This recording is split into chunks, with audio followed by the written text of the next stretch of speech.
ईमानदार किसान की कहानी। एक गांव में एक गरीब किसान रहता था।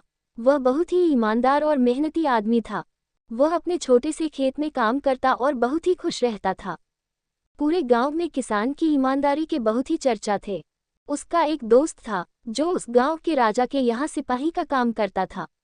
वह किसान से उसके घर रोज मिलने जाता था। एक बार राजा ने अपने दरबार में एक ऐलान किया कि उसके बगीचे में काम करने वाला एक अच्छा सा कारीगर चाहिए जो उसके बगीचे के पेड़ पौधों और फूलों का ध्यान रख सके।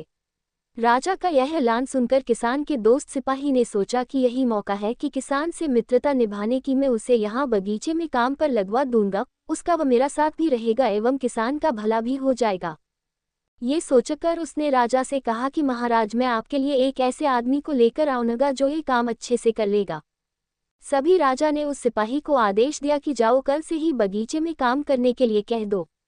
उसी वक्त वह सिपाही अपने दोस्त किसान के पास पहुंच गया और उसने किसान को बगीचे के काम की सारी बात बता दी और किसान ने भी काम करने के लिए खुशी खुशी हाँ कर दिया। अगले ही दिन अपने दोस्त के साथ राजमहल पहुंच गया।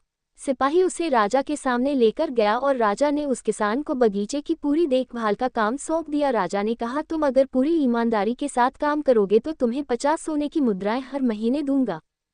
किसान खुशी खुशी बगीचे में काम करने के लिए हाँ कर देता है और वह उसी वक्त बगीचे में काम करने लगा। किसान बगीचे में बहुत दिल लगाकर काम करता था। कुछ दिन बीत गए। किसान ने बगीचे को बहुत सुंदर व हरा भरा बना दिया। राजा को उसका काम बहुत पसंद आया। एक दिन किसान बगीचे में कुछ खुदाई कर रहा था तो उसने जमीन के नीचे कुछ महसूस किया। तो उसने खुदाई की तो देखा वहां नीचे एक बड़ी सी संदूक थी। किसान ने वह संदूक बाहर निकाला और खोला तो क्या देखा, वह सोने और चांदी से भरी हुई थी। ये देखकर किसान बहुत खुश हुआ और अपनी ईमानदारी दिखाते हुए राजा के पास पहुंचा। राजा किसान की ईमानदारी देखकर बहुत खुश हुआ और उसके साथ वहां गया जहां किसान ने खजाना निकाला था। राजा ने देखा तो कहा, ये खजाना तो हमारे पुरखों का है, हम कई वर्षों से इसे खोज रहे थे। खजाना देख राजा बहुत ही खुश हो जाता है। राजा अगले दिन किसान को पूछता है, तुम्हें क्या इनाम चाहिए? किसान बोला, मालिक मुझे कुछ नहीं चाहिए, मेरे पास जो भी है मैं उसी में खुश हूँ।